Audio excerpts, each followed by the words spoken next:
오늘 여러분과 함께 제가 나누려고 하는 말씀은 바로 시편 89편의 말씀입니다. 우리 지난 시간에 시편 2편을 우리 공부했었죠. 그리고 72편을 우리 함께 공부했습니다. 2편과 72편에 그 공통점이 있었죠. 그리고 오늘 이 89편까지도 동일한 공통점이 있습니다. 한번 질문해 볼까요? 네, 무엇인지 아시는 분 혹시 계시나요? 다 알고 계신데 대답을 안 하시는 줄 알겠습니다. 이 시의 공통점은 바로, 이 시들의 공통점은 바로, 기억하세요. 2편, 72편, 89편. 이게 이제 지난 시간에 좀 복습을 하자면, 시편은 이제 5권의 책으로 이제 이루어졌다고 했는데, 요 3편까지가 이 시편 2편은 1권에서 제왕시에 해당하는 시고, 72편은 2권의 마지막이에요. 그리고 오늘 공부하는 89편은 3권의 마지막인데, 이 3권까지가 전부 제왕시로서 이렇게 서로 이렇게 1, 2, 3권을 연결하고 있어요. 그래서 이 시편 2편은 어떻게 보면 이 다윗 언약, 제왕시는 이제 다윗 언약과 연관이 되는데, 2편은 다윗 왕조의 어떤 시작과 같은, 그리고 72편은 다윗 언약을 통해서 다윗 언약을 이제 다윗의 왕조를 계속해서 이제 세워 나가시는 어떤 그런 장면이 등장하고요. 이 89편은 이 다윗 언약, 하나님의 인자하심과 성실하심으로 다윗에게 하신 이 언약을 지키셔야 하는데, 그 언약이 끊어진 것과 같은 어떤 그런 상황에 대한 그것을 노래하고 있습니다. 아마 아실 거예요. 이 시편 89편은 유명한 시이기 때문에. 그래서 이 2편과 72편 그리고 89편의 공통점은 바로 제왕시예요. 제왕시. 왕에 대한 어떤 그런 것을 다루고 있고, 또 사무엘 7장에 나오는 다윗의 언약을 근거로 한 시들입니다. 이게 구체적으로 시편 2편이나 72편에서는 이렇게 구체적으로 그것이 언급되지 않는데, 89편을 보면 이 시가 정확하게 이 사무엘 7장에 다윗에게 하신 그 나단 선지자를 통해서 하신 언약을 근거로 하고 있다는 것을 확실하게 이제 언급하고 있습니다. 그래서 이 시편 2편과 72편, 89편을 우리가 이제 읽으실 때는 항상 사무엘 하 7장 기억하세요. 다윗 언약이에요. 그것과 연관되어 있다는 것을 먼저 기억하셔야 합니다. 시편 89편 3절 볼까요? 네, 명확하게 주께서 이르시되, 아까 좀 전에 이동호 목사님이 좀 이렇게 보여주셨는데, 택한 자와 언약을 맺으며 내 종 다윗에게 맹세하기를 내 자손을 영원히 견고히 하며 내 왕위를 대대에 세우리라, 이렇게 말씀하셨죠. 사무엘상에서. 그리고 89편을 보면 이렇게 다윗의 언약을 가지고 하나님께 호소하고 있다는 것을 우리가 알 수 있습니다. 20절에도 다윗을 찾아내어 나의 거룩한 기름을 그에게 부었도다라고 이렇게 말하고 있죠. 이것은 바로 시편 2편의 내용이에요.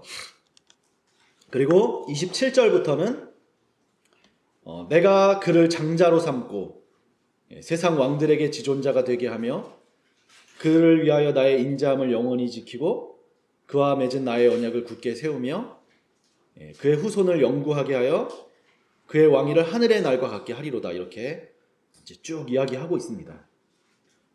다윗 언약 기억하시죠? 네. 그런데 만일 그의 자손이 내 법을 어기고 규례대로 행하지 않게 되면, 내 율례를 깨트려서 이제 계명을 지키지 않게 되면 이제 회초리로 그를 다스린다고 이렇게 말씀을 하세요. 채찍으로 그들의 죄악을 벌하지만 33절에 그럴지라도 나의 인자함을 그에게서 다 거두지는 않겠다고 이렇게 말씀하십니다. 나의 성실함도 패하지 아니하신다. 내 언약을 절대로 깨트리지 않고 내 입술에서 낸 것은 변하지 않겠다, 이렇게 말씀을 하고 계세요. 왜냐하면 다윗에게 이것을 약속하셨거든요. 맹세하셨고, 그 다윗에게 내가 절대로 거짓말을 하지 않을 것이다 라고 이렇게 명백하게 못 박아 말씀하십니다. 때문에 그의 후손이 장구하고 그의 왕위가 해같이 내 앞에 항상 있으며, 또 궁창의 확실한 증인인 달같이 견고히, 영원히 견고하게 되리라라고 이렇게 말씀을 하셨습니다. 여기 36절에 그의 후손이 장구하다, 그의 왕위가 해같이 항상 내 앞에 있을 것이다, 이 말씀은 지난 시간에 우리가 이제 72편을 공부했는데 72편 17절 한번 보여주시겠어요?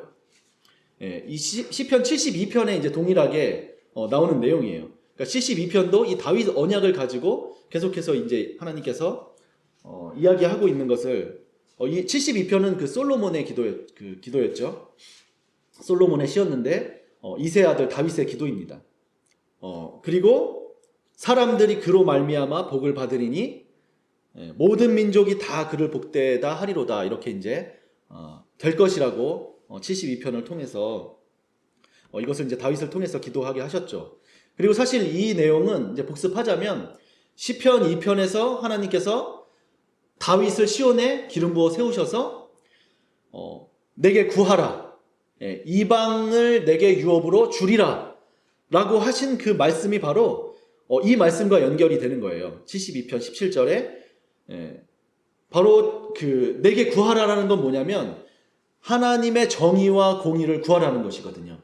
그리고 하나님께서 그것을 주셔서 그를 통해서 유업으로 주신다는 게 뭐냐면 모든 민족에게 복을 주시겠다는 말씀입니다. 아브라함의 언약을 다윗을 통해서 이루시겠다고 말씀하신 것이에요. 그런데 이제 그 언약이 72편에 이어서 이 3권까지도 89편에 이어지고 있는 것입니다. 그런데 이 89편은 하나님의 인자하심과 성실하심으로 세우신 그 언약에 대해서 이제 이렇게 다윗 언약을 말씀하셨는데 38절부터는 이 언약이 파기된 것과 같은 마치 다윗 왕가의 이 무너짐에 대하여 기록하고 있습니다. 그래서 이제 이 시편 89편은 크게 두 부분으로 나뉠 수 있는데요. 이렇게 딱 기억하시면 돼요. 1절부터 37절까지 한 부분으로 나눌 수 있고요. 이제 다윗의 언약에 근거해서 이렇게 기도한 내용이에요. 그런데 38절부터는 이렇게 그러나로 시작합니다. 오늘 우리가 읽은 본문인데요.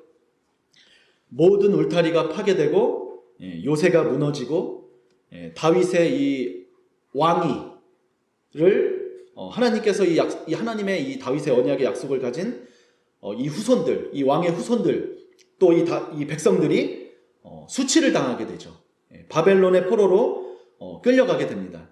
시드기야의 이 두 눈은 완전히 이렇게 뽑히게 되고 이제 그런 사건을 우리가 성경을 통해서 알 수 있죠. 그래서 이 시편 89편에 기록된 그 배경에는 무엇이 있냐면 이 포로로 끌려가게 되는 이 상황에서 이 사무엘 하였죠. 7장의 그 다윗 언약을 붙들고 이 시인이 노래하는 것이라는 그렇게 기록한 것이라는 이제 그것이 이제 이 시편 기록의 배경이에요. 따라서 그 주의 언약에 대한 주의 성실하심과 신실하심을 다시 회복시켜 달라고 이 시인은 노래하고 있는 거예요. 그것이 이 시편의 아주 가장 중요한 주제입니다. 그런데 이스라엘의 바벨론에 끌려간 이유가 무엇이죠? 여러분 아마 잘 아실 겁니다. 예레미야 7장에 상세하게 기록하고 있어요. 그리고 이스라엘이 바벨론에 끌려가게 된 것은 이 예레미야서 7장에 선지자 예레미야를 통해서 하나님께서 하신 말씀이 이스라엘에게 그대로 이루어진 거예요. 그래서 예레미야 7장 1절부터 보면 여호와의 말씀이 예레미야에게 임합니다. 그리고 2절에서는 예레미야 선지자는 성전에서 예배하러 온 자들에게 이 말씀을 전하고 있어요. 믿지 않는 자들에게 말하는 것이 아니라 믿는 자들에게 말하고 있는 것이죠. 선지자들이 선포한 말씀은 전부 믿는 자들에게 말하고 있는 것입니다. 그리고 동일하게 이 말씀은 오늘 우리에게도 말씀하고 있는 것이라는 것을 우리가 인식해야 하는 것이죠. 오늘 성전에 나와 예배하고 있는 우리가 들어야 할 말씀이 바로 이런 말씀인 것입니다. 이 성경에 기록된 말씀들은 전부 나를 위해서 기록된 말씀이에요. 바로 내 자신이 우리가 이 죄와 사망으로부터 벗어나 생명에 이르게 하기 위해서 우리의 구원을 위해서 기록된 것이죠. 따라서 이 말씀을 우리가 듣고 우리가 돌이키고 또 이 말씀을 우리 마음에 새기고 우리가 변화되어야 오늘 이렇게 이 말씀을 듣고 공부하는 것이 우리에게 의미가 있는 것이죠. 그런데 놀랍게도 이스라엘 백성은 이 하나님의 음성을 듣지 않는 거예요. 하나님의 백성인데. 그래서 결국 바벨론으로 끌려가게 됩니다. 3절부터 보면 너의 길과 행위를 바르게 하라고 말씀하고 계세요. 그렇게 하면 내가 너희로 이곳에 살게 하리라. 이 땅을 유업으로 주겠다. 너희를 통해서 모든 민족을 복되게 하겠다라고 말씀하고 계신 거예요. 지난 시간에 배웠던 시편 2편의 그 주제, 정의와 공의를 행했을 때 열방을 유업으로 주겠다는 하시는 말씀이 계속해서 언약적으로 이어지고 있는 것이죠. 그런데 이스라엘이 이 정의와 공의를 행하지 않고 있는 것이죠. 그래서 이방 나라를 유업으로 얻는 것이 아니라 오히려 이방의 바벨론의 포로로 끌려가게 대하는 그런 알 수 없는 상황에 처하게 되는 것이죠. 그리고 4절에 너희는 이것이 여호와의 성전이라 여호와의 성전이라 여호와의 성전이라 하는 거짓말을 믿지 말라고 이렇게 3번이나 반복해서 강조해서 말씀하고 계신 것이죠. 정말 이렇게 성경에서 이렇게 반복은 이 성경의 용법이거든요. 강조해서 하나님께서 말씀하시는 것이에요. 굉장히 그것이 중요하다는 의미입니다. 성경에서 이렇게 반복되는, 특히 시편은 반복되는 단어를 주목해야 돼요. 그게 핵심어고 그 반복을 통해서 이렇게 구와 절들이 나누어져요. 그것이 어떤 성경에서 이 시인이 이 시편을 어떤 의도를 가지고 기록한 목적을 파악하는 어떤 중요한 툴이 됩니다. 그런데 이것을 이제 반복하고 있는 것이에요. 그런데 되게 아이러니하지 않나요?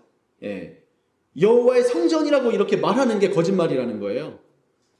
진리가 아니고 그것이 하나님의 영이 아닌 다른 영, 다른 신을 예배하고 있다고 말하고 있는 것이죠. 그들은 하나님이라고 생각하고 예배하고 있는데 하나님 보시기에 그것이 거짓말이다라고 이렇게 예레미야를 통해서 말씀해 주시고 있는 것이죠. 그들은 하나님을 알지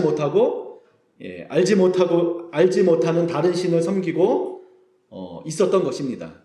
5절, 6절을 우리 보시면 이것이 바로 우상숭배라고 말씀하시고 헛된 경배라고 이렇게 말씀하시는 거예요.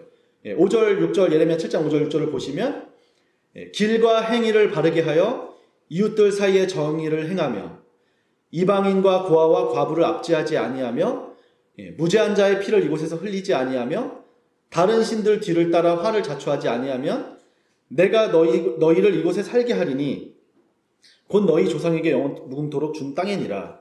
이렇게 분명히 말씀하고 계시잖아요. 그런데 뭐냐면 이들이 지금 왜 이 말씀을 하시냐면 이들이 고아와 과부와 이방인들에게 송사와 재판을 제대로 하지 않고 있다는 것이죠.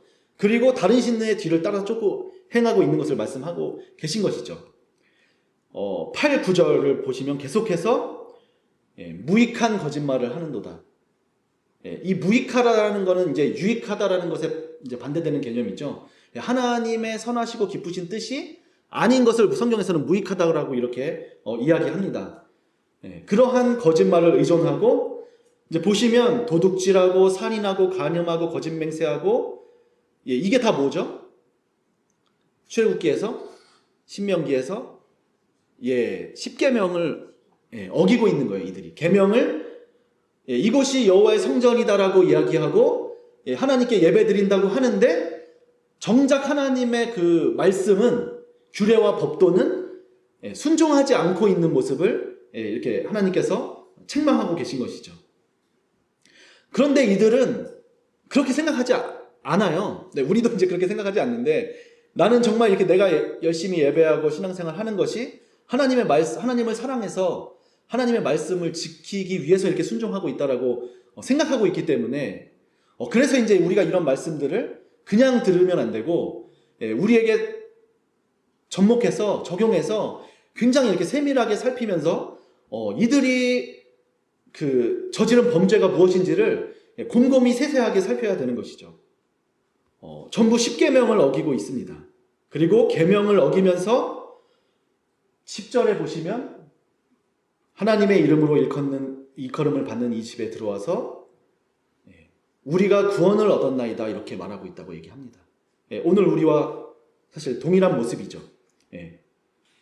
그런데 하나님께서 이 모든 가증한 일이라고 이렇게 말씀하시고 계신 거예요. 이것이 오늘 우리의 모습이고 나의 모습일 수가 있는 것이죠. 그리고 이어서 11절에 이 집이 너희 눈에는 도둑의 소굴로 보이느냐 이렇게 말씀하십니다. 생각나는 말씀이 있으시죠? 바로 예수님께서 그 당시에 예수님 시대에 종교 지도자들에게 바리새인과 서기관들과 제사장들에게 매매하고 성전에서 매매하고 장사하는 것을 다 뒤집어 엎으시면서 하셨던 말씀과 동일한 말씀이시죠. 이 일들이 예수님 당시에도 동일하게 일어났던 일이고 또 오늘 우리에게도 있을 수 있는 일인 것이죠. 그리고 일어나고 있는 일인 것입니다.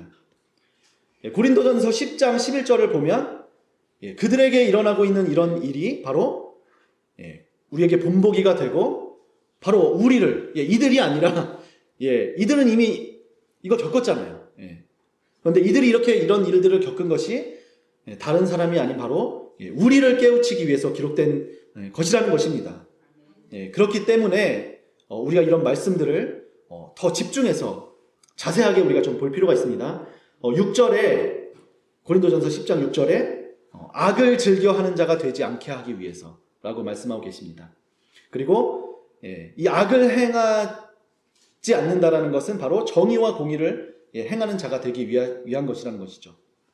고린도전서 3장 16절을 보시면 너희는 너희가 하나님의 성전인 것과 하나님의 성령이 너희 안에 거하는 것을 알지 못하느냐라고 이렇게 말씀하십니다. 우리 한번 같이 읽어볼까요? 17절까지. 너희는 너희가 하나님의 성전인 것과 하나님의 성령이 너희 안에 거하는 것을 알지 못하느냐. 누구든지 하나님의 성전을 더럽히면 하나님이 그 사람을 멸하시리라. 하나님의 성전은 거룩하니 너희도 그러하니라. 아멘. 그러면서 이어서 아무도 자신을 속이지 말라라고 이렇게 이야기하고 있어요. 사도 바울께서. 이게 오늘 그 예레미야 시대에 하나님께서 거짓말을 그들이 하고 있는, 그러니까 속이지 말라는 것은 뭐냐면 거짓말을 하지 말라는 것이죠. 그리고 이들이 예레미야 당시에 거짓말을 하고 싶어서 거짓말을 하고 있는 것이 아니라 오늘 목사님을 통해서도 많이 말씀하셨지만 진리를 온전히 깨닫지 못하게 되면 그것이 거짓말이 되는 것이에요.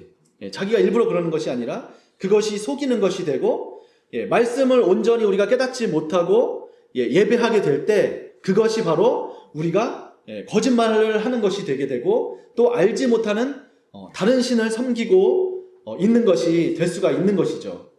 이것이 오늘 우리 교회가 처한 그리고 제 자신이 처한 심각한 문제인 것입니다.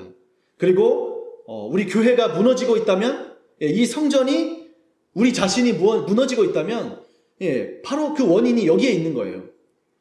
하지만 무너진다고 생각하지 않기 때문에 오히려 영원할 거라고 우리가 생각하고 있기 때문에 우리는 하나님의 언약이기 때문에 무너지지 않고 우리 교회는 영원할 것이다. 우리 그런 사실 노래도 많이 하잖아요.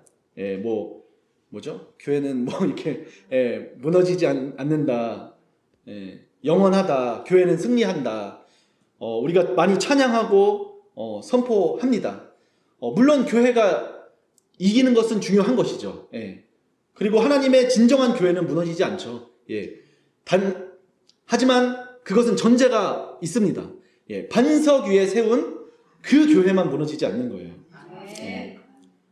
제가 이제 페이스북이나 이런 SNS 보면은 막 이런 내용들이 특히 이제 교회가 어려울 때 많이 올라와요. 그래도 힘내자고 하면서 하지만 성경은 분명하게 우리에게 말씀하고 계십니다. 누구든지 하나님의 성전을 더럽히면 하나님께서 그 사람을 멸하시리라.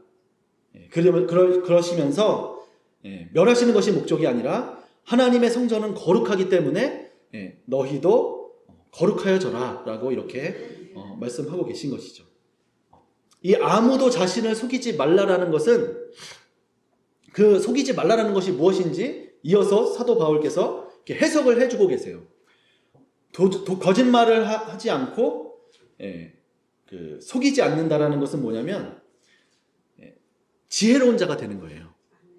어리석은 자가 되지 말고 지혜로운 자가 되어야 되는데, 그렇게 되려면 어떻게 돼야 되냐면 이 세상에 지혜 있는 줄로 생각하거든 어리석은 자가 되어야 돼요. 그러니까 이 말씀은 뭐냐면, 무슨 이 세상의 어떤 기초적인 뭐 상식이나 과학 지식이나 그런 것에서 이렇게 학문에 대해서 무식한 자가 되라는 말이 아니에요. 그러니까 이 세상의 지혜에 대해서 그러니까 다른 말 성경적인 용법으로 말씀드리자면, 이 세상의 초등 학문으로 말씀을 이해하고 적용하고 살아가는 것에서 어리석은 자가 되라고 말씀하고 있는 것이죠. 이해되시죠? 네. 바로 율법조문, 도의 초보, 단단한 음식을 먹지 못하고 젖을 먹는 그런 육신에 속한 어린아이의 그런 수준으로부터 거기서부터 어리석은 자가 되어야 지혜로운 자가 된다는 것을 말씀하고 계신 것이죠. 성령님을 통해서 말씀을 깨닫지 못하고 문자에 갇혀서 말씀의 본질을 깨닫지 못하고 자기의 생각, 저도 되게 많아요. 저의 생각, 그냥 말씀을 이런 말씀이겠구나라고 이렇게 생각하고 이해하고 이제 그때는 뭐 이렇게 넘어가는데, 나중에 알고 보면 그냥 이게 내 생각이었구나, 이게 깨닫지 못하고 이런 것들을 이렇게 이해했구나라는 것을 굉장히 많은 부분이 시간이 지나고 나면 내가 이렇게 했다라는 것을 많이 느끼게 됩니다. 그래서 우리가 이런 말씀들을 그냥 뭐 한번 깨달았다고 해서 그냥 거기서 머물면 안 돼요.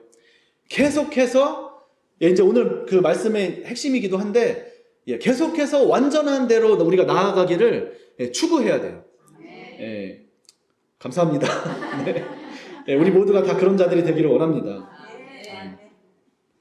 그래서 진정한 지혜로운 자가 되는 거는 우리가 어리석은 자가 되는 건데요. 이 세상의 지혜에 대해서, 이 세상의 지혜에 있다라고 하는 것에서, 그것은 뭐냐면 바로 그 장성한 자가 되지 못하도록 하는 그 옛 성전의 구조로부터 그 구조를 허물고, 그가 이제 어리석어지는 거예요. 그리고 그리스도와 함께 십자가에 못 박혀 죽는 것이 바로 지혜로워지는 것이죠.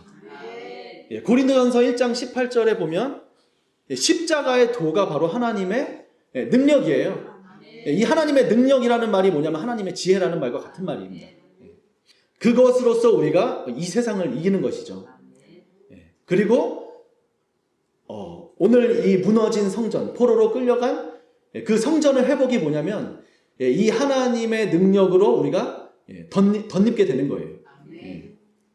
그래서 이 성전을 더럽힌다는 것이 바로 무엇이냐면 우리 안에 이 하나님의 영이 아닌 이 율법 조문과 이 도의 초보, 이 세상의 초등 학문, 이런 다른 신, 다른 영, 이 더러운 영이 우리 안에서 제거되어야 우리가 거룩한 성전으로 회복하게 되는 것이죠. 우리가 이제 예수님의 말씀이 영이라는 것은 우리가 너무나도 계속해서 반복하게 우리 목사님도 그리고 이동호 목사님도 계속해서 말씀해 오셨기 때문에, 하지만 그럼에도 불구하고 우리가 그 영이 거하지 않을 수 있기 때문에 이것을 강조하는 것은 지나침이 없어요. 항상 그것을 구해야 돼요. 그래서 예수님 당시에 이스라엘은 예레미야 7장에서 이스라엘이 겪은 이런 말씀들을 몰랐을까요? 다 알고 있었죠. 하지만 이런 일들을 본보기로 삼지 않았던 거예요. 그리고 자신들의 신앙과 예배 구조를 의롭게 여기고 그것을 이제 유지하고 있었던 것이죠. 그래서 예수님께서 오셨을 때 그 예수님의 책망과 그 가르침을 듣지 않았어요. 자기의 의를 세우려고 사도 바울이 말하는 것처럼, 로마서 10장에서 말하는 것처럼 자기의 의를 세우려고 하나님께서 하시는 그 하나님의 의를, 예수님의 말씀을 듣지를 않았죠. 그것이 바로 그들이 스스로 의롭다 여기고 지혜롭다고 여기고 있는 그런 어떤 구조에 그들이 갇혀 있었기 때문에 그 말씀을, 그 교훈을 받지 못하고 빛이 오셨는데 그 빛을 영접하지 못했던 것이죠. 그래서 12절에 보면, 그런데 또 그 예레미야 시대로 우리가 예수님 시대에서 예레미야 시대로 이제 거슬러 올라가서요. 그러니까 이 시대마다 뭐냐면 성전이 지금 무너지고 있습니다. 예수님 시대에도 성전이 무너지고 또 예레미야 시대에도 보면은 성전이 무너지는 것이죠. 그 무너진 시대마다 뭐냐면 그 본보기가 있었어요. 여기서 예레미야 시대에 이들에게 해당하는 본보기는 뭐였냐면 바로 실로에 있던 그 성막의 무너짐이에요. 그들이 그것을, 그러니까 예레미야 7장에서 이 본보기를 말씀해 주시는 거예요. 예레미야를 통해서. 너희가 내가 처음으로 이름을 둔 그 처소 실로에 가서 내 백성 이스라엘의 악에 대하여 내가 어떻게 행하였는지를 너희가 보라는 거예요. 그들에게 행한 일이 너희를 위한 본보기였다는 것이죠. 그런데 그들과 동일하게 너희가 13절에 그 모든 일을 행하였다는 것이죠. 그리고 하나님께서 어떻게 말씀하시냐면 새벽부터 부지런히 말하여도 듣지 않았다. 불러도 대답하지 않았다. 예레미야서를 보면 읽어보신 분들은 아실 거예요. 왜 예레미야가 눈물의 선지자인지 계속해서 하나님께서 말씀하시는데 듣지를 않아요. 백성들이. 그래서 무너질 수밖에 없고 끌려갈 수밖에 없는 상황이 뻔히 보이는데 하나님께서 예레미야에게 뭐라고 말씀하시냐면 그들을 위해서 기도하지도 말라고 말씀하세요. 여러분들이 만약에 선지자로 부름을 받았는데 백성들의 심판과 이것이 다 예고되어 있는데 하나님께서 그들을 위해서 기도하지도 말라라고 말씀하신다면 여러분들 어떻게 했어요? 네, 맞습니다. 어떻게 할 수가 없는 거죠. 예레미야는 안타까운 마음과 동시에 그러니까 이 하나님의 마음과 이 백성을 향한 이 하나님의 사랑과 또 이 예레미야의 이 선지자의 어떤 그 중간에서 그런 것들을 정말 이렇게 여러 면에서 다각도로 우리가 이해할 수 있는 그런 이 말씀이 바로 예레미야서죠.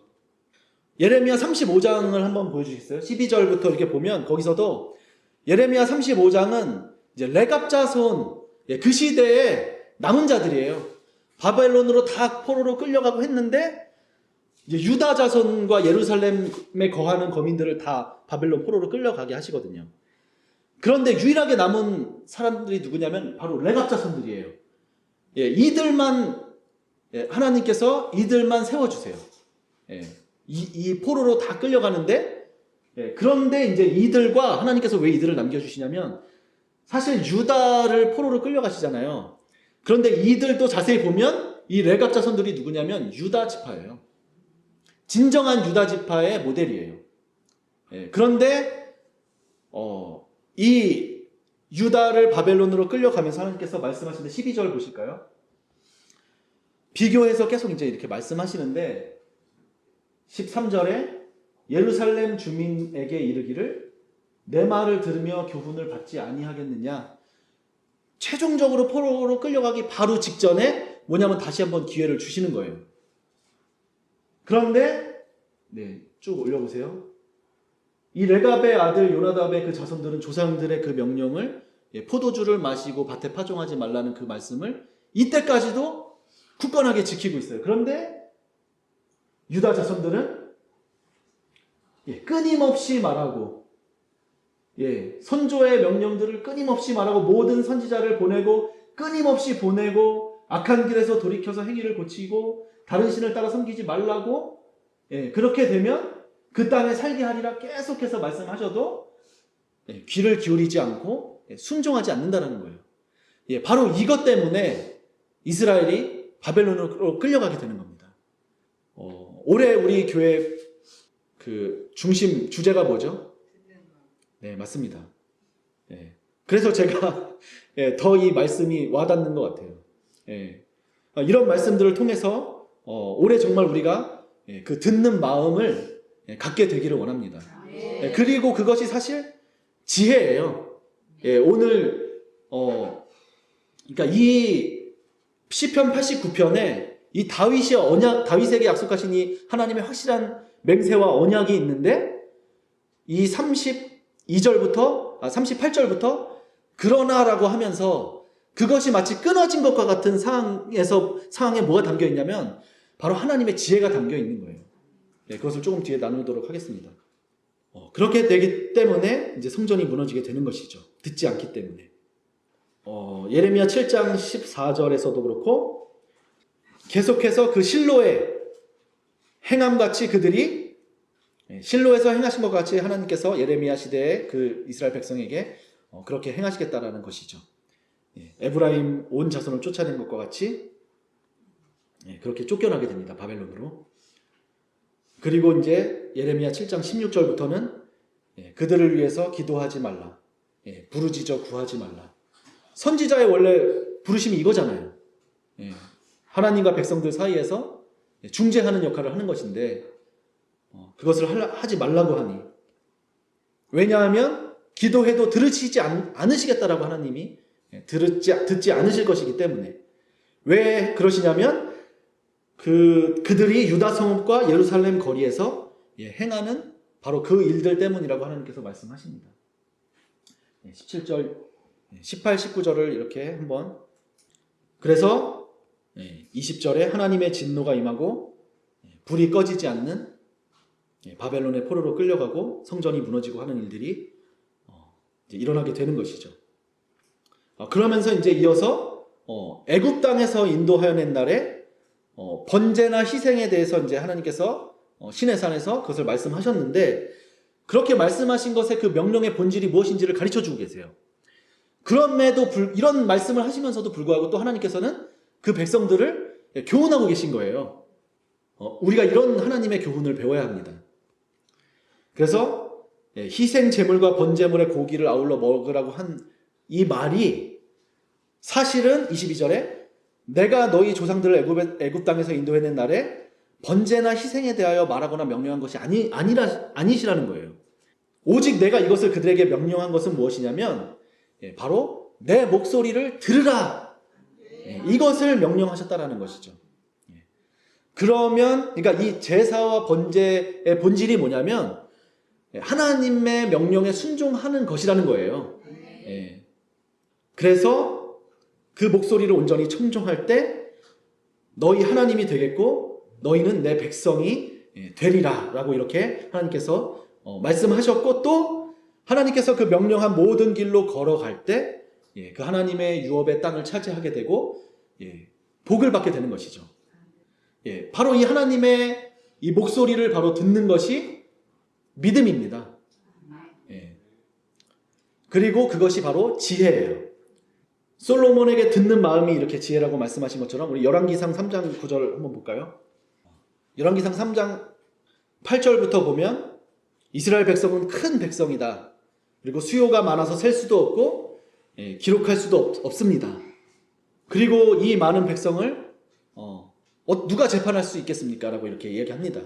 그렇기 때문에 듣는 마음을 주셔서 주의 백성을 정의와 공의로 재판하게 해달라고 이렇게 하나님께 구하고 있는 것이죠. 이 솔로몬의 기도가 72편이에요. 시편 72편. 시편 72편에서 솔로몬의 시잖아요.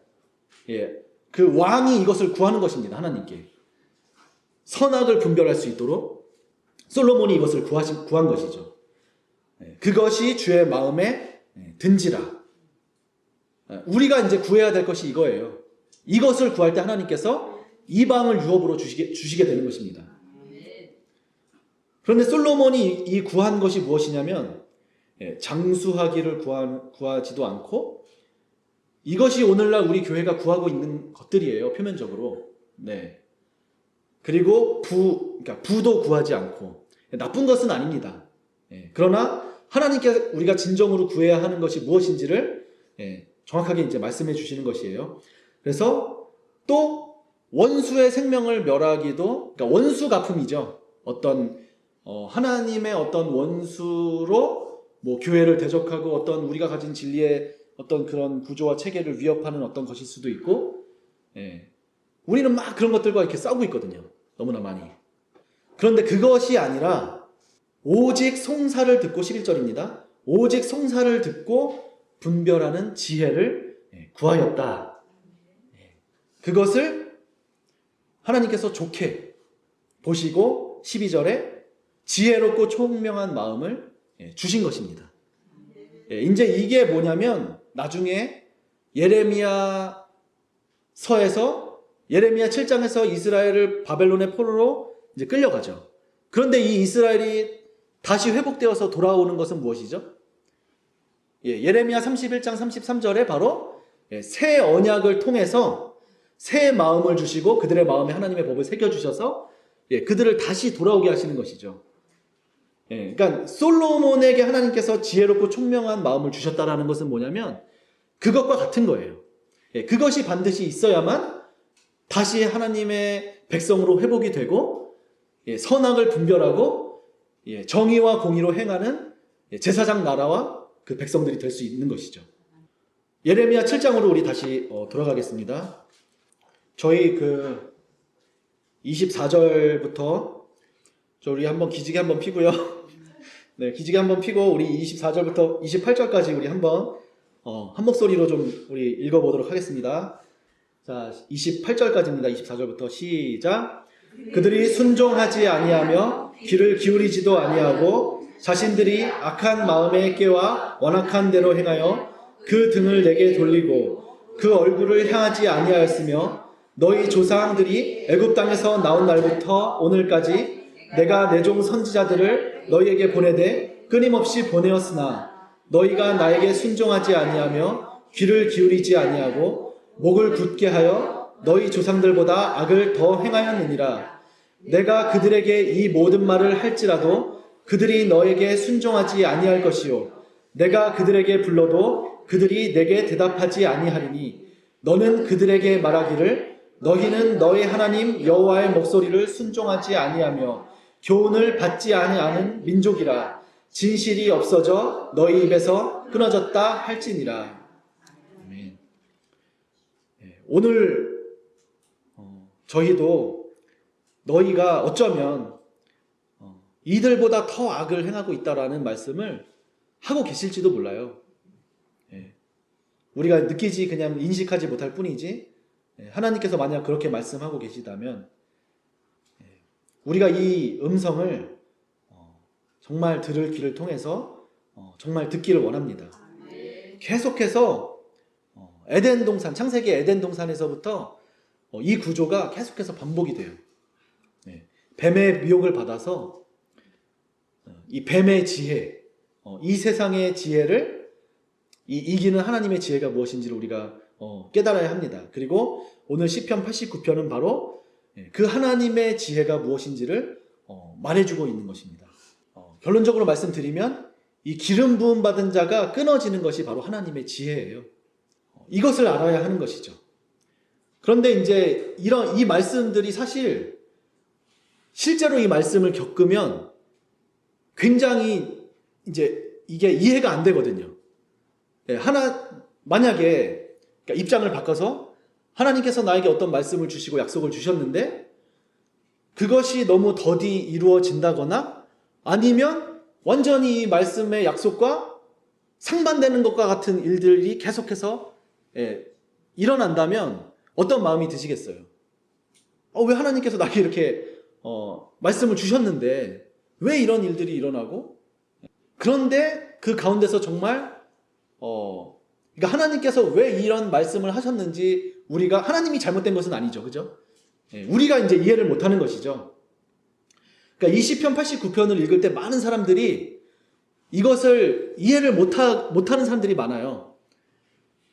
이해하는 사람들도 있겠지만 왜 특히 이제 유대인들은 이게 이해가 안 되는 거예요. 왜 메시아가 와서 십자가에 죽냐는 것이죠. 그것 때문에 예수님을 믿지 않는 거예요, 유대인들은. 그리고 아직도 그 다윗처럼 오셔서 정의와 공의를 행하고 이방을 통치하는 그 메시아를 기다리고 있는 거잖아요. 그래서 우리가 이것을 알아야 하는 것이죠. 그러니까 이 기름 부음 받은 자가 끊어진다라는 것은 뭐냐면 그러니까 그것은 뭐냐면 쉽게 말씀드리면 성전이 무너지는 것과 같아요. 이것은 마치 하나님의 언약이 끊어지고 하나님의 말씀이 이루어지지 않고 실패한 것처럼 보이는 것이죠. 예레미야 시대에 이 성전이 무너지고 바벨론의 포로로 끌려가는 것은 다윗에게 약속하신 하나님의 말씀이 효력을 잃고 하나님이 무능하거나 아니면 혹은 그 백성을 버린 것처럼 느껴지게 만드는 것이죠. 그렇기 때문에 이방에게 또 수치를 당하고 하나님까지 모욕을 받게 되는 것 같고, 하나님 이렇게 되면 하나님이 모욕을 받으시지 않습니까? 빨리 일어나셔서 우리를 회복시키시고 저 이방, 하나님을 모욕하는 이방을 빨리 심판하여 주십시오. 이렇게 기도하게 되는 것이죠. 오늘 우리도 그렇게 기도하고 있어요. 사실은 엄밀히 살펴보면. 그런데 사실 이 성전의 무너짐과 기름 부음 받은 자가 욕을 당하는 것은 엄밀히 따지면 이스라엘 백성 때문이에요. 이스라엘 백성이 바로 하나님을 향해서 하고 있는 일 때문에 그렇게 되는 거예요. 이해가 되시나요? 그들이 먼저 하나님의 성전을 더럽혔고 예레미야나 하나님의 영이 임한 그 하나님의 보내신 선지자들을 멸시했기 때문이에요. 그래서 이스라엘이 바벨론으로 끌려가게 된 것이에요. 오히려 하나님의 이름이 이스라엘 백성의 그 악행 때문에 이방 민족으로부터 비방을 받고 멸시를 받게 된 것입니다. 따라서 이스라엘 백성보다 먼저 하나님께서 이중적으로 이스라엘 백성에게도 비방을 받고 또 하나님 어쩔 수 없잖아요. 이들을 성전을 더럽혔기 때문에 끌려가게 해야 되는데 그 일을 통해서 또 이방에게 그 백성이 수치를 당함으로써 하나님이 또 비방을 받으시고 멸시를 당하시는 거예요. 하나님 마음이 어떻겠어요? 하지만 하나님께서 그것을 감수하시는 것이죠. 그것이 하나님의 사랑이고 하나님이 사람과 다르신 것이에요. 하나님은 사람이 아니시기 때문에 그러니까 성전이 무너지는 것은 무엇이죠? 성전이 무너진다라는 것은 이제 신약으로 말하자면 쉽게 좀 말씀드리기 위해서 말씀드리자면 요한복음 2장 19절이에요. 그러니까 예수님께서 죽으시는 것과 같은 것입니다. 그러니까 이 성전을 헐라라고 말씀하시죠. 이 성전을 허무시는 게 뭐냐면 자기 몸을 허시는 거잖아요. 그리고 21절이죠. 자기 육체를 가리키셔서 죽은 자 가운데서 살아나신 후에야 제자들도 이것을 깨닫게 되죠. 그러니까 결론적으로 말씀드리자면 하나님의 지혜는 바로 이 십자가입니다. 너무나 당연한 것이라고 우리가 생각하기 때문에 오히려 이것이 우리에게 더 다가오지 않을 수도 있어요.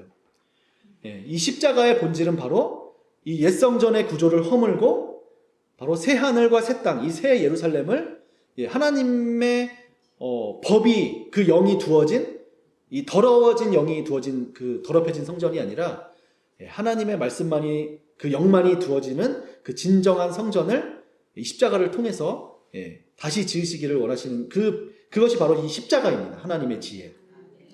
그것 때문에 이 성전을 멸하시고 이스라엘을 바벨론에 끌려가게 하실 수밖에 없는 것이죠. 그래서 이제 영원한 사랑으로 그들을 다시 회복하시잖아요. 그죠? 하나님의 사랑으로 우리가 잘 알고 있는 말씀이죠. 그리고 이 십자가의 본질은 바로 다른 것이 아니라 그 하나님과 백성 사이를 갈라지게 만든 그 원인, 그 원수된 것을 바로 멸하시는 것이에요. 에베소서 2장 14절이죠. 그리고 그 원수된 것이 뭐냐면 바로 하나님의 말씀을 듣지 않는 것, 마음에 두지 않는 그 구조. 그러니까 우리가 이러한 구조를 가질 때마다 뭐냐면 예수님을 십자가에 못 박게 만들게 되는 거예요. 그 성전이 무너질 때마다 하나님께서 그 성전을 무너뜨리고 멸하시는 게 뭐 좋으시겠어요? 자기 영광의 그 처소잖아요.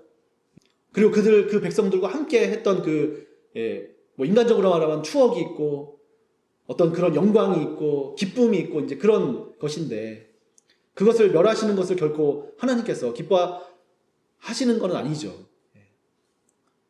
안타까워하시지만 어쩔 수 없는 것이잖아요. 바로 이 듣지 않는 그 구조, 그 원수의 구조를 14, 15, 16절에 십자가로 이것을 소멸하시고 법조문으로 된 계명의 율법을 폐하시고 한 세 사람을 지으셔서 18절에 아버지께 나아감을 얻게 하려 하시려고 이 일을 행하시는 것이죠. 결국은 이 아버지께 나아감이라는 게 뭐냐면 진정한 성전으로 지어지는 것을 말하는 것입니다. 우리가 이제 사울이란 왕을 우리가 보면 사무엘상 15장 22절에 이제 우리가 여기서 이제 그 그리스도가 끊어지는 것과 연결되어서 되게 이렇게 중요하게 생각해야 될 개념이 하나 있어요. 근데 제가 이제 오늘은 좀 그거 시간상 이렇게 할 수는 없고 그냥 좀 이렇게 간략하게 좀 말씀을 드리면 이제 사도 바울이 이스라엘 백성의 그 이제 로마서 9장, 10장, 11절 이렇게 딱 보면은 그러니까 자기 동족, 자기 민족인 그 이스라엘 백성의 무너짐에 대해서 안타까워하면서 그 민족이 회복되기를 이렇게 구해요. 기도해요. 그러면서 뭐라 그러냐면은 내가 그리스도로부터 그 끊어질지라도 내 자신이 저주를 받아 끊어질지라도 내가 그것을 원하는 바로다라고 하면서 이제 그것을 이렇게 그 말씀하고 계시는 부분이 있어요. 그런데 이제 거기에 나오는 그 원문을 이게 좀 자세히 읽어보시면 우리는 이제 그 말씀을 어떻게 이제 이해하냐면 이 이스라엘 백성을 회복하기 위해서 사도 바울이 모세처럼 내가 하나님으로부터 이제 끊어지더라도 이 백성의 회복을 위해서 이제 기도 이렇게 하는 것이다라고 이렇게 이야기를 하죠. 그래서 우리도 어떤 그 중재자로서 내가 이렇게 하나님에서 끊어질지라도 그 백성들을 위해서 이렇게 생각하는 말씀이거든요. 그런데 이 원문을 좀 자세히 보시면 사실 이렇게 그리스도로부터 끊어진다라는 말이 해석이 없어요. 그러니까 번역에. 그러니까 그것은 약간 좀 의역이에요. 그런데 이제 그 히브리어 단어 자체가 약간 그런 뉘앙스를 가지고 있긴 합니다. 그런데 이제 그 말씀을 조금 이렇게 이제 제가 이제 뭐 여기서 구체적으로 할 수 없으니까 이제 좀 제가 좀 직역을 해서 말씀을 드리면 그러니까 거기서 이제 저주를 받을지라도 이제 원하는 바로다 이제 이렇게 번역한 부분에 그 저주가 히브리어로 이제 번역을 하면 헤렘이라는 단어하고 이제 상응해요. 헤렘이 뭐냐면 그러니까 여호와께 바쳐진 것이라는 뜻이에요. 그러니까 봉헌된 것. 그래서 뭐죠? 이제 아간이 이제 여리고 전투에서 이기고 아이성하고 이제 전투하기 전에 그 헤렘된 것을 그 신할 외투 한 벌과 이것을 몰래 감춰서 하나님께 그 진멸된 것을 취해서 몰래 그 숨겨서 그러니까 그 돌무더기가 되게 되잖아요. 그러니까 하나님께 온전히 바쳐진 것이 이제 헤렘이라는 개념이에요. 그러니까 완전히 원수가 진멸되고 이렇게 완전히 하나님께만 봉헌된 것을 이렇게 상징하는 단어가 이제 헤렘인데 그것은 건들면 안 되거든요. 그런데 이제 그 아간이 그것을 이제 건드려서 이제 멸망을 받게 되죠. 그리고 또 뭐냐면 이제 그 사무엘상에서 사울이 하나님께서 이제 사울에게 명령하셨죠. 뭐냐면 아말렉을 진멸하라라고 이제 이렇게 말씀하십니다. 이제 그 진멸하라는 게 이제 뭐냐면 헤렘이에요. 헤렘. 그러니까 뭐냐면 완전히 그러니까 그러니까 왜냐하면 이제 이게 약간 인간적으로 윤리적으로 생각하시면 안 돼요. 하나님의 어떤 의로움이라는 구조는 그러니까 언약과 관련된 개념이지 어떤 인간의 윤리자 도덕적인 개념이 아니에요. 그래서 이 아말렉이라는 어떤 이 구조, 이 악의 구조를 완전히 진멸시키는 것이 이제 헤렘이거든요. 그 구조를 진멸시켜야만 되는데 이 사울이 지금 뭘 하고 있냐면 자기 눈에 보기에 이거를 남겨서 하나님께 제사하면 좋겠다라고 한 것을 남긴 거예요. 그러니까 아간이 그것을 가져온 거랑 이제 동일한 죄인데 그것의 본질이 뭐냐면 여호와의 말씀을 청종하지 않은 것이에요. 그게 뭐냐면 이 사무엘이 그것을 뭐라고 얘기하냐면 이제 하나님의 음성을 듣지 않고 이 거역하는 죄가 바로 하나님의 말씀을 버린 것이고 이것이 그 23절에 점치는 죄와 같고 우상에게 절하는 죄와 같다라고 이렇게 말씀하시죠. 이것 때문에 사울이 이제 왕에게서 패하게 되는 거예요. 그런데 이제 그 사도 바울이 뭐라고 얘기하냐면 내가 그리스도에게서 끊어질지라도 저주를 받아 끊어질지라도 내 자신이 원하는 바로다라는 말씀을 이제 제가 이게 그것을 이렇게 좀 다시 보니까 그러니까 이스라엘 자기 민족 그 친족 이스라엘이라는 그 구조에서 내 자신이 그리스도로부터 그러니까 헤렘을 당하기를 간구한다라는 뜻이에요. 무슨 말씀인지 이해가 되십니까? 그러니까는 우리는 이제 이것이 바울이 어떤 그 중재를 위해서 내 자신이 막 그리스도에게서 끊어질지라도 막 어떤 그런 뉘앙스로 이해하는데 그것이 아니라 이스라엘이 지금 가지고 있는 그 구조로부터 내 자신이 그러니까 온전히 받쳐진 봉헌물이 되기를 원한다는 뜻이에요. 예, 왜냐하면 그런 사람이 세워져야 또 이스라엘이 그렇게 이제 될 수 있기 때문에 예, 이제 그것을 이야기하고 있는데 이제 제가 이제 그것이 뭐냐면 그 헤렘이 뭐냐면 온전히 들음이랑 이제 연관된다라는 것이죠. 예, 그것과 오늘 이 시편 89편에 예, 그리스도께서 끊어져야 하는 이유가 예수님께서 뭐냐면 헤렘을 당하신 거거든요. 예, 완전히 육신의 구조를 진멸하시고 제거하시는 거예요. 예, 우리에게 있는 그것을 제거하시기 위해서 새로운 성전을 지으셔서 아버지께 우리가 나갈 수 있도록 해주시기 위해서 그렇게 하신 것이죠. 그래서 그 성전은 바로 새 언약을 통해서 이루어지는 것입니다. 예, 예레미야 31장 33절에 이제 그 새 언약에 대한 말씀을 하고 계시죠. 우리 33절, 34절 예, 한번 읽겠습니다. 그러나 그날 후에 내가 이스라엘 집과 맺은 언약은 이러하니 곧 내가 나의 법을 그들의 속에 두며 그들의 마음에 기록하여 나는 그들의 하나님이 되고 그들은 내 백성이 될 것이라. 여호와의 말씀이니라. 그들이 다시는 각기 이웃과 형제를 가리켜 이르기를 너는 여호와를 알라 하지 아니하리니 이는 작은 자로부터 큰 자까지 다 나를 알기 때문이라. 내가 그들의 악행을 사하고 다시는 그 죄를 기억하지 아니하리라. 여호와의 말씀이니라. 아멘. 네, 바로 예수님께서 그 새 언약을 통해서 이 새 언약은 무엇으로 이루어지죠? 바로 예수님의 십자가를 통해서 이루어지는 것이죠. 살과 피를 나누어 주심으로 물과 피를 이 옆구리로부터 다 흘리셔서 그것으로 우리의 더러움과 죄를 모두 씻으시고 주님과 한 몸이 되게 하셔서 아버지께 나아갈 수 있도록 그리고 고린도후서 3장 6절에 새 언약의 일꾼이 되게 하시기 위해서 십자가에 자기 몸을 그렇게 달리신 것이죠.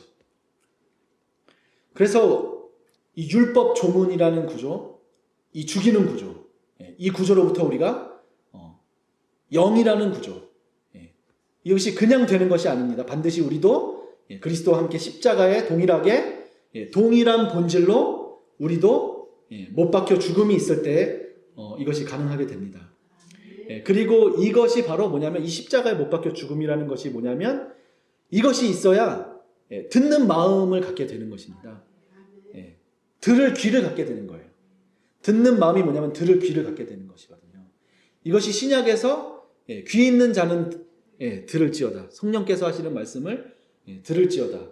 라는 말씀이 바로 예수님께서 그냥 들으라 이게 그냥 들으라는 게 아니라 이 율법과 선지자의 이 시편의 본질을 가지고 오셔서 말씀하시는 것이거든요. 왜 이스라엘이 무너졌는지 실패했는지 가장 잘 아시잖아요.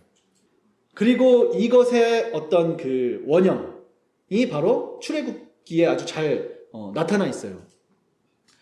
21장입니다. 2절부터 이제 마지막으로 우리가 이것만 보고 마칠게요.